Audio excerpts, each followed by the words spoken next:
Nasesemanyo nga ntuse mu ddwaliro nenzigwako amazzi emisuwa we gyabula nga kyasobola kunsapurayinga okufuna omusawo omukugu yava Cuba naye akolera kuno najja nankuba ekituli wano nayisaawo olupiira nalutwala ku mutima era mu kituli kino nfunira eddagala bakigyeko tempulalire nga njija wano naye bajja kizaako olwaleero kubanga n'owaya munda bakaleseemu ensirayo nga bakayungaku kubanga emisuwa gyange gyanafuye nga tegitambuza bulungi ki omusawo baŋŋambye as of Wednesday this week I was announced out of danger kakati omugongo guno gwo guli opportunistic gwakozesezza mbeera nagwo ne guyingirawo ne mind you tuli wakati kaseera kano kanayikiranyako okunoonya obululu naye era buli kaseera tukkiririza mu kisa kya Katonda.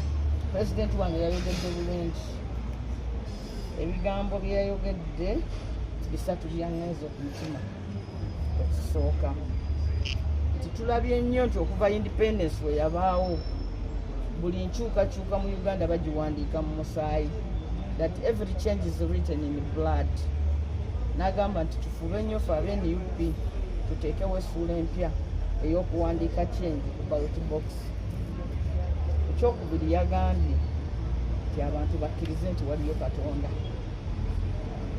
because abantu bakola ebintu byonna naye waliwo Katonda.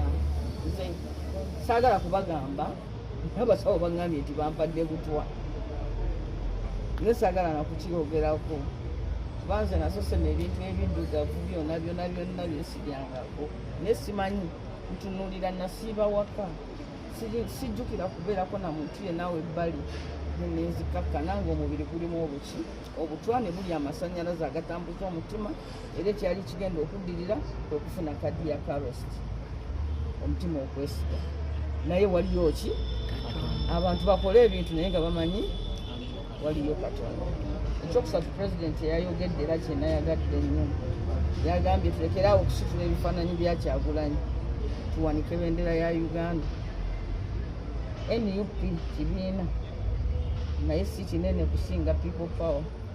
Kyendi people power erina ekibiina kye bayita NUP nga bagala Nambooze alina emmotoka naye yo emmotoka si yebanze.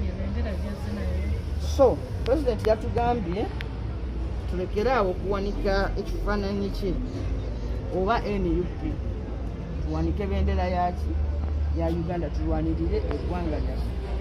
Mu ddwaliro gyendi ekitanda ku neebaka buli lunaku nkisasula $6,000.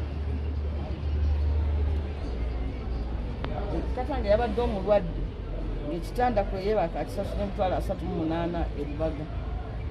Nze bwe nagenze ku Victoria ekyange kya $6,000 ate abo private health providers tetubanenya bakolera mu buzibu. Egyo gyali badde emirimu gyaki gya gavumenti yaffe. Natuuse ekiseera aba AAR ne baŋŋamba weebale nnyo Nambooze tugenda kusasulira ne kati balance naawe leetayoko nga n'owayisuwaleza gamba kale 1% naye leetayoko ki balance because you are sleeping in a bed nga tonateekako ddagala nga tonateekako ki ekitanda kyokka $60,000 buli lunaku. Kakati namazeeyo ennaku 10 sofa kitanda kyokka miliyoni meka 6. Kakati olutuuke tugende ku ddagala kati ninda consultant ava e India. Kakati omuntu wa bulijjo omulala eyalwadde obulwadde bwe bumu nga nze teyafudde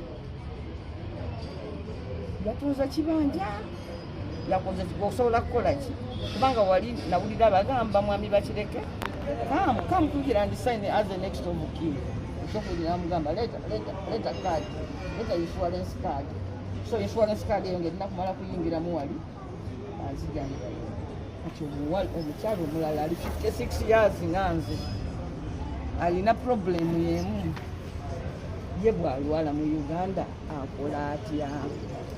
So president yayogedde kikulu ebyo bintu bisatu.